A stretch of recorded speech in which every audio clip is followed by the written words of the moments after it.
and he wants to be attached to that so much so that he's willing to take her children and prefer them over his own because they fit into the image that he wants for himself, because he really never wanted that. I don't think he never really wanted Keyshawn. He never really wanted her mother. They was just a means to an end. And I'm like, this is your baby, nigga. And the fact that he was grabbing Alicia around the waist and kissing her, it was giving very R. Kelly. And it was giving very Robert. Um and I think it just speaks to the spectrum of whether you're the girl who's sought after or whether you're the girl who is, you know, picked on. It's really, how can I say, everybody's in this like circumvented pool of shit that really is just making you compete with the other woman or the other girl to the point that you don't really see the predator around you, and that's coming to get you and using you against her so you don't really peak game. And because Alicia, just like they say, pretty comes with a price. Yeah, she's the pretty girl, but it's obvious something is happening to her. She doesn't feel comfortable around Keyshawn's daddy.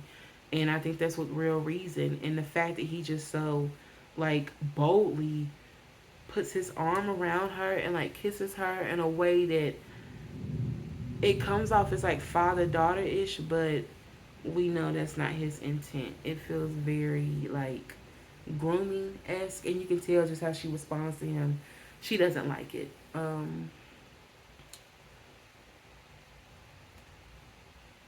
There's a knock at the door where the bell rings, and it's Derek at the door with a dress and shoes for Keyshawn, and that goes back to when they were at Taffy's. I forgot the conversation, but Keyshawn lets it be known her shoe size. And you know, Derek, he's smitten with her. He wants to show her, like, you know, I like you. And I think Derek almost pursued Keyshawn. I think he liked her, but also pursuing Keyshawn, you know, the little black girl who people pick on because he was like, you ain't nowhere near through. Because that's when the black boy said she was through, which pretty much saying she dogged out, she played out because she wouldn't talk to him. It's almost like he's using Keyshawn as a muse to kind of build her up to make himself feel better about himself. You know, if I get this kind of like little ragamuffin, even though Keyshawn ain't no ragamuffin, dust her off, make her pretty, and put this pretty dress on her, pretty jewels, and let her walk beside me and take her into these pretty rooms and where people get to see her. I did that. I'm the good guy. Um, she's going to love me. She's going to appreciate me. She's going to see me for a man as resourceful, as powerful. Because he doesn't feel that. His daddy is beating the hell out of him and making him feel like he's gay because he's a cheerleader. So he has his self esteem is in the sewage, just like Keyshawn's. I think, you know, it also speaks to how, you know, two people getting in a relationship, looking to escape into one another because they don't have their own identity or their self esteem is so low, it really creates an environment for abuse and toxicity because my mind is all over the place.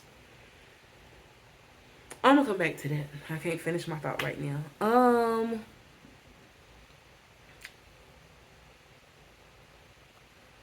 I thought it was interesting how when Derek came in the house, "I'm in Love with the Coco" started playing by OT Genesis, and I was like, that is so funny because "I'm in Love with the Coco," you know, cocaine, white girl, and Derek is the white boy who coming in. She in love with him already to see him bring this beautiful dress, and then she up there like doing push-ups, got on her shapewear to put it on. The shoes fit perfectly, and she looks gorgeous. Like it fits as if it was custom made. and she's able to feel just as beautiful, if not more beautiful, than Veronica and Alicia, because they just go in a nigga toe. Keyshawn going with Derek the Cracker Toe, because it looked like nigga toe was probably held in the school's gym, or Cracker Toe was held on somebody's big estate. It had, real lit up, real nice. They get to walk up the steps. Everybody's looking at them because she's the only black girl there. She looks like a Barbie, looking like a pageant queen. I did notice it looked like at Nigga Toe they had crab legs. And at Cracker Toe they had cucumber sandwiches. So I was like, the food was probably better at Nigga Toe. But still, the who's who is at Cracker Toe, because everybody up there has money. They are probably the children of the people who run Chuckalisa. Um, what else? We find out that another thing that's keeping Keyshawn and Derek bound to each other is that they were each other's first, I believe, because it's alluded when they say they both played by the rules and tonight they were gonna break them. Keyshawn is Derek's first. I think Derek is Keyshawn's first, and I think that also makes them feel like, oh, this is forever. This is powerful. A lot of times, your first love, the first person who you give yourself to, you feel like you've really given a part of yourself to that person. And I think in that sense, you have, not just like, sexually, but in how you feel in that moment, your emotional attachment. And this is your first real relationship. A lot of times, you do feel as if by you giving that to someone, you are giving a part of yourself. It's like your first, like, oh my God, I'm so in love with this person, or I so want this person. Yeah, yeah. Keyshawn comes home and she misses her curfew, but surprisingly, she is the first one to make it home, and outside of her, Veronica and Alicia. And her stepmama saying she's not gonna tell her daddy that she's not that she hasn't made curfew, which is I'm like, girl, I'm trying to tell on somebody. But I think the nicest thing that she did in that moment was give Keyshawn some advice that Keyshawn, I don't think, was really ready to hear. And not saying that it wasn't a good time to tell her, but I just don't think that she was even like intellectually adept to even understand what she was saying. She told her, be careful of becoming a man's Barbie doll, because he'll find another one to buy and essentially he'll throw you out. Because she was saying how beautiful Keyshawn was and everything was custom, it fit her, but you didn't get to pick it. And this man had picked for you. So yeah, you felt beautiful, but you felt beautiful because he made you beautiful. It's, really driving home that, kind of like, it's like those little signs that you don't catch that really, y'all is thundering, um, really speaks to almost how abuse really like seeps in a little bit. Like it starts off with them kind of like making decisions for you and dressing it up as, oh, I just care so much about you, I'm listening to you, that I knew you was gonna like that because I know you, babe. And but it's like, I still didn't get to choose, but you know what, I love you so much, you don't have to do that, I'll do it for you. And it's slowly but surely taking away your power, your autonomy of yourself, to the point where they're telling you what to do and they in your face, you gonna do what I told you to do, or you gonna hit the ground face forward, unfortunately. um where are oh,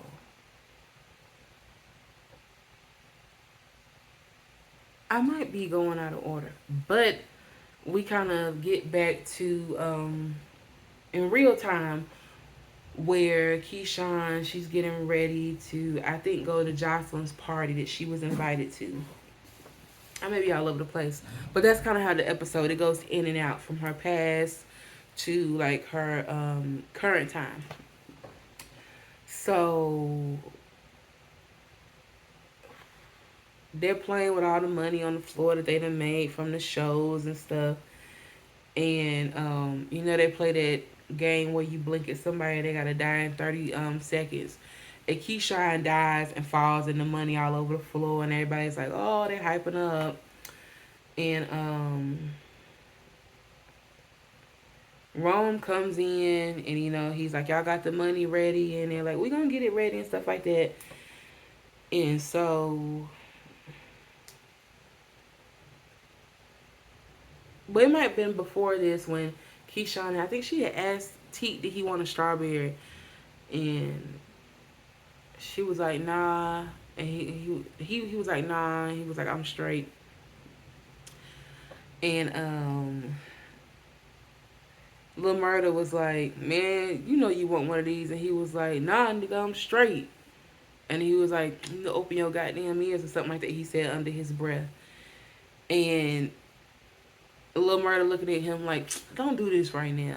And I thought it was funny, not funny, but I guess I thought it was cute how now Wody and Mercedes, not Mercedes, Keyshawn, kind of have this unspoken relationship because they're both kind of quiet, and they both can just like look at each other. Like you give somebody a look and you saying something, and she asking like, "Are Teak and Murder getting it on?" And Wody like, "Yeah, they getting it on. I think so. That's why they acting like. That's why Teak acting like that. Murder acting like that." So Murder follows Teak into the room. I guess he trying to get him to calm down. Then that's when Rome comes in, and I don't know, something I can't remember, but something about how something, I guess, where they were gonna sleep or the beds or whatever, and Teak was like, "I'll go sleep in the hearse, and you ain't gonna talk to me like that or whatever." And Rome was like, "Oh, I see you used to sleeping on them prison cots or whatever." He always like throwing jabs. Um, and so they kind of get into a little argument. And hold on, let me look at my notes. I'm all over the place.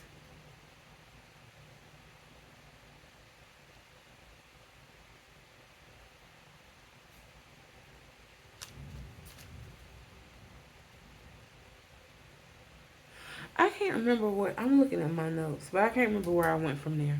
So I'm just going to the next one. Um, we we see Keyshawn now is pregnant. She's like 8 months pregnant with their first child. So I think it's pretty much assumed that either she got pregnant that night at the dance, or ever since they had sex, then they kept having sex and they eventually got pregnant. At this time, they're arguing over baby clothes, and Keyshawn is like, "I asked for a particular color, persimmon or permission, whatever it was," and she was like, "This gray is ugly," or whatever. And Derek is getting frustrated by it, and this is where we find out that because they're now together, Keyshawn is pregnant. I think it's something that neither one of the families wanted. They both were kind of like cast out by their families, and we see this is how they end up at the duplex where they live now. Keyshawn's daddy is the one who gave the down payment for it. And Derek's like, "Well, my family's starting to come around. My mama's starting to help out." And Keyshawn's like, "Yeah, now that I'm 8 months pregnant and I've been working, overnight shifts at the Walgreens or whatever." And I forgot what she said, but Derek, this is the first time we see Derek. This is where Derek hits her for the first time, and he chokes her, and he's calling her a gold digger. This was before he choked her. He called her a gold digger and said he was in this situation because of her. And I guess she was like, "A gold digger, but I'm the one taking care of you, working these shifts at Walgreens." And they're going back and forth, and he chokes her, almost chokes her out. She is 8 months pregnant, and he's calling her a backwoods bitch. Um, and he finally lets her go. But I think it just speaks to how dangerously fatal this relationship can become and probably will become, because he hits her and then he chokes her and then he's abusing her in her most vulnerable state. She is heavily pregnant with his child. Him killing her will kill their baby. And it's almost as if, in a way, he wishes he could erase Keyshawn. Because, if I wouldn't have, well, he said, if I wouldn't have dipped my dick in the likes of you, I'm like, And he's pretty much saying to her that you've cheapened me. You black bitch, whatever he said, you made me dirty. Now my family doesn't like me because of you.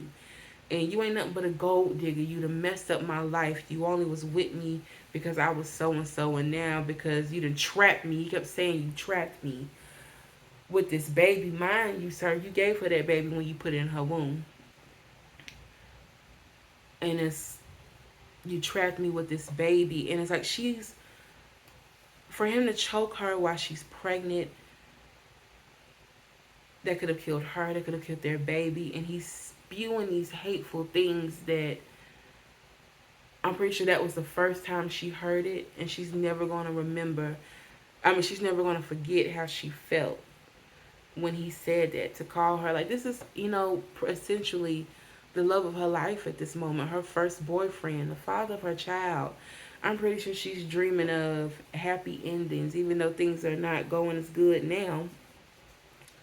But for him to choke her and to call her all of these names and to say how she's pretty much worthless, even as she's carrying his child in her womb, I can't imagine that feeling. And what's even more, even just as fucked up, is that she goes back home in the rain, and her stepmama doesn't allow her to come in because she's saying she can't have Keyshawn around her daughters, making them think that's okay for her to be a teenager, young and pregnant, and talking about her daddy talked about it, and he agrees with her not letting her back in. I'm like, Negro, you gonna let this woman say no to your daughter and your granddaughter, and your grandchild in the rain? Talking about, oh, you can't just leave every time it gets bad. He's beating her. He choked her. And then, when she comes back and the room that the baby is going to be in, the nursery, is just filled with all these flowers. It's so full of flowers that it almost looks unreal, like it's almost like a 3D effect. And he's like, I don't want to be like my daddy. I'm going to be better. And I'm so sorry. And she's crying and she's saying, I know, baby.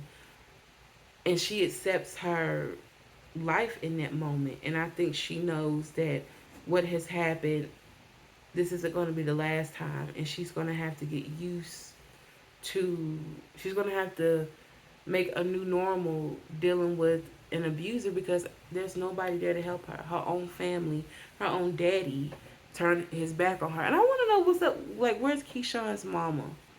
Like, the backstory with that. Um, we get back to real time where Mississippi is in the room with Rome. They're supposed to be getting ready to go to Jocelyn's party. She's got all done up in her floss. And this is when Rome tells her that the wig deal fell through and they got a new heel deal. A part of me feel like he was lying about that wig deal. Either it never was really gonna go through.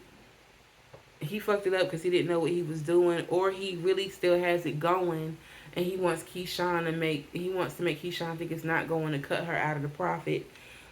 So he's like, but we're gonna do this stripper heel. And Keyshawn like, no, because people want a lace front. They want to look good. They want their hair to look nice. They ain't worried about no stripper heel.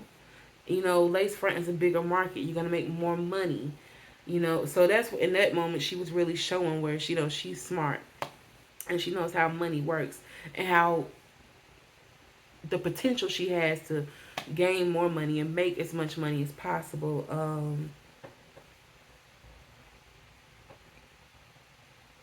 Something about this scene was giving me Junior and Ebony from Players Club. Like, I just came to dance, nothing else. Because they go back in the room. She tries on the shoes. He asks her does she like them, and she like they alright. And then she turns around. This Negro intentionally had his dick out, like let his robe fall open, and she's like embarrassed. I think he wants to see, how far he can push her. If they make it seem like, if you really want this, you want this deal, if you want all that I'm gonna give to you, you gotta do something for me. Um, so with that, he hold up, where am I at? Hold up. He's pretty much, at that point, that's when he's like, oh, you don't want to dance for me, but you dance for all these other men, really trying to make her feel dirty. And I think he did say she was nasty, and then she was like, no, what I do is not nasty. I'm providing a fantasy, I'm providing an escape, I'm in control. You know, People come to see me, really like, no, Negro, I'm providing like an escapism for myself and for everybody else. That's why they come to see me, not because I'm nasty. And he tries to, he hits her and he tries to, you know, take advantage of her. And she's able to fight him off. She used to fighting Derek off, and Derek is a lot stronger than Rome, bigger than him too. So he rips her top, her breast is exposed, and she runs down the hall to Wody, and as she's running, it's like slow motion, but it's like glitter and glamour, and you see it like falling to the floor, and then she's banging on Wody's door, and he takes her in. Oh, also, Rome tries to really strong arm Mississippi because he shows her a video of Big Teak and I'm assuming Big Teak and Lil Murder when they made love the previous. I'm assuming it's the previous night or whatever. And I'm like, you recorded them, and it's like you gonna try to use that to blackmail them, but I'm pretty sure you sat there and watched that. You knew where to get it in your phone, So Mississippi, her whole she wants to protect Murder. That's how that's why they're doing that tour now. It's giving the allure that they're a couple. And he was like, yeah, I remember when you was kissing him on the internet. He ain't like that shit. Pretty much saying like I know you a front for him. And she doesn't want to expose Lil Murder because I think she loves Lil Murder in like a big brother way, and she loves Uncle Clifford, and Uncle Clifford and Lil Murder are they have a growing relationship. And so I think she really wants to protect that because, in a sense, they are her family. They're the ones who's going to protect her, the ones who's looking out for her. And I think that she knows Murder wouldn't hurt her. He would protect her in any way that he could. So to see Rome trying to come for him, I'm pretty sure that makes her feel a certain type of way. Um, but Wody, when she runs to Wody, she's like, I feel so stupid. And she's like, Rome tried to fuck me.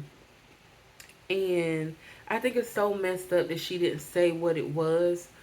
But I think that just goes to show that maybe she was afraid to say it, or that we make women always feel as if, well, what were you doing? What were you wearing? Did you make him feel as if you wanted it? So you don't really say what it is. You kind of like try to lessen the blow because you feel as if you have to carry some of that. Well, I was wearing this. Well, he's so and so. But no, he tried to take advantage of her. Like he tried to sexually, assault her. And it wasn't, when you say fuck, that means consensual, and that was not. Um,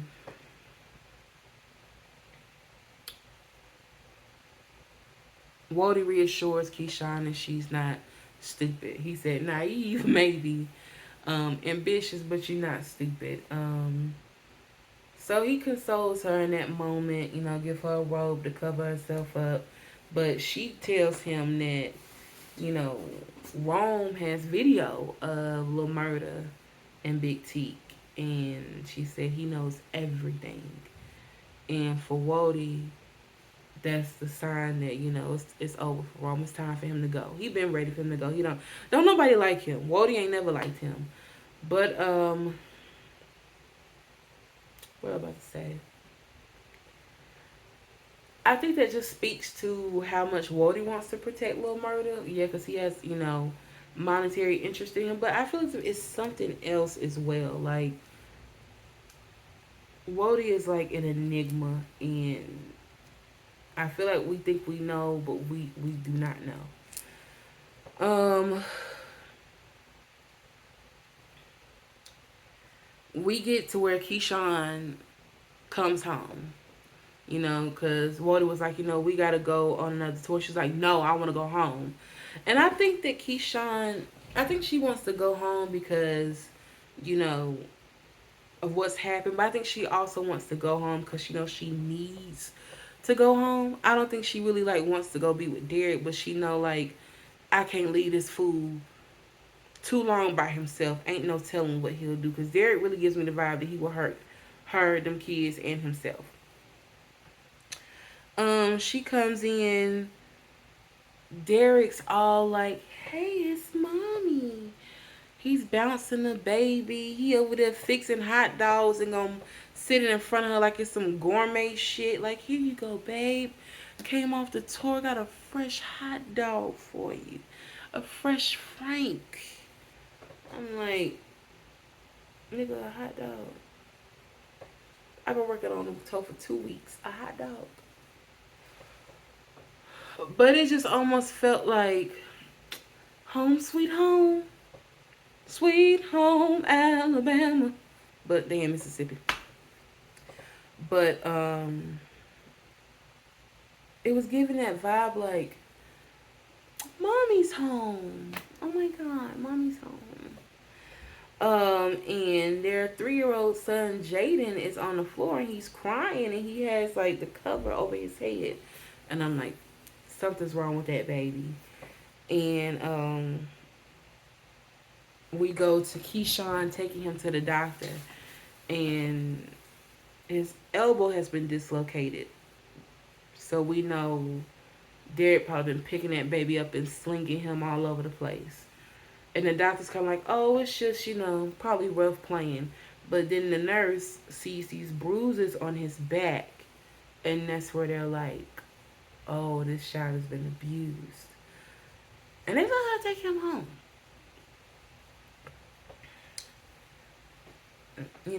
Small town. Derek's family probably got pulled.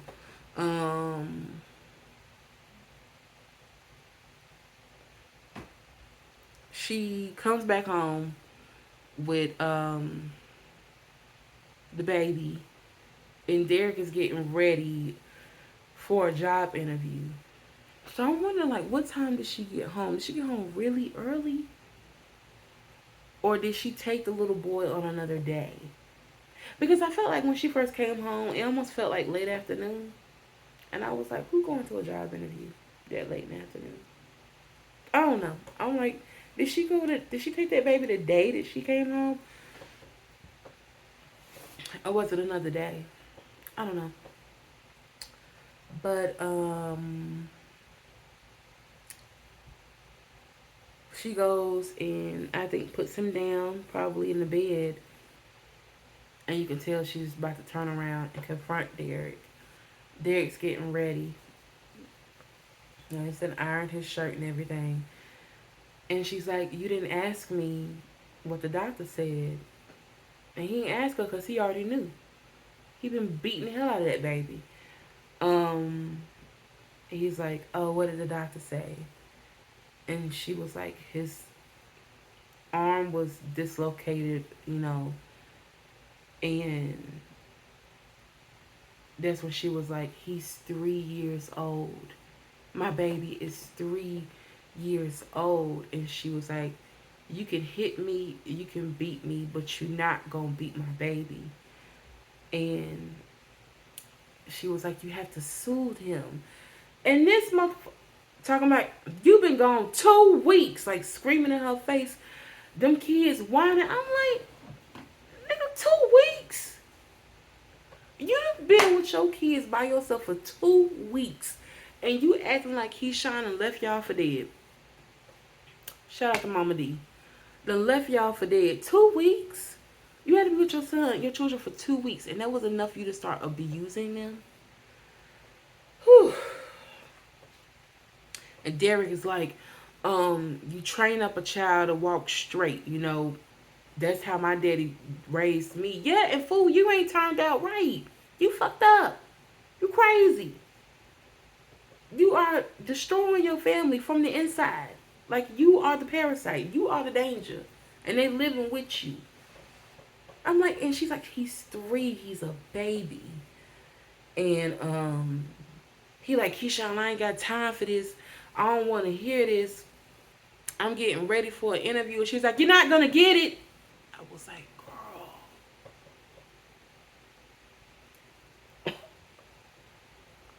And he looked at her like, "Bitch, you got some motherfucking nerve. You don't." He's like, "Don't." He was like, "Keyshawn, shut up." Or what he say? Like, "Stop." And she was like, you said you wanted to not be like your daddy. You can be so much better than him. You can be so much better than him. You don't have to do this." And then she's telling him, "You're not going to get it." And she was like, "I'll just keep taking care of me and my 3 kids, Jaden, Regal, and Derek." And she was about to say his last name, and he, ah! I mean, that hit sounded like it was real. Because you heard it. And you just saw the blood coming from her mouth. And he was like, "I told you.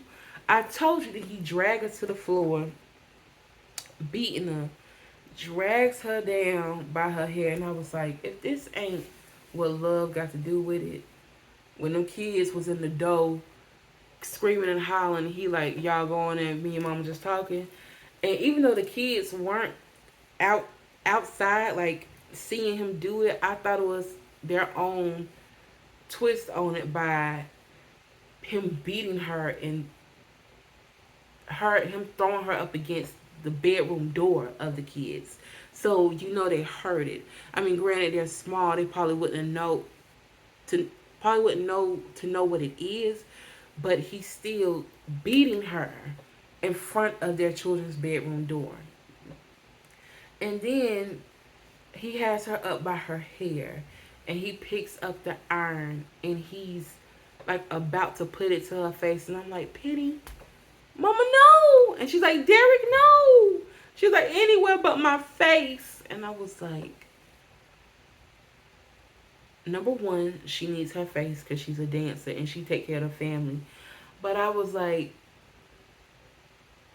to me, that just shows how deep Keyshawn is in the abuse, that this man has a hot iron to burn and sear your flesh.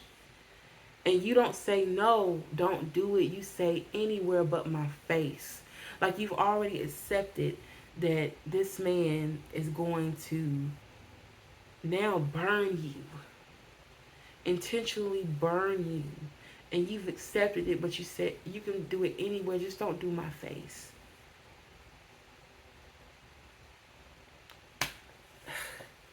And it's like, you don't realize when you get, and it's not just physical abuse, it can be mental abuse, or it can just be, it's like when you're stuck in it, you don't realize how it just keeps graduating and graduating. First he choked you, now he's punching you, now he's dragging you down the hall by your hair, now he's beating you in front of y'all kids' bedroom door, and now he has a hot iron to burn your flesh. to leave a permanent mark, and you accept it to say, okay, I know you're gonna do it, but please just don't do it. Don't do it to my face. That's wild. And he was like legit fighting with himself, like, I'm gonna do it. Should I do it? And he tells her, I discipline my kids any fucking way I want to. And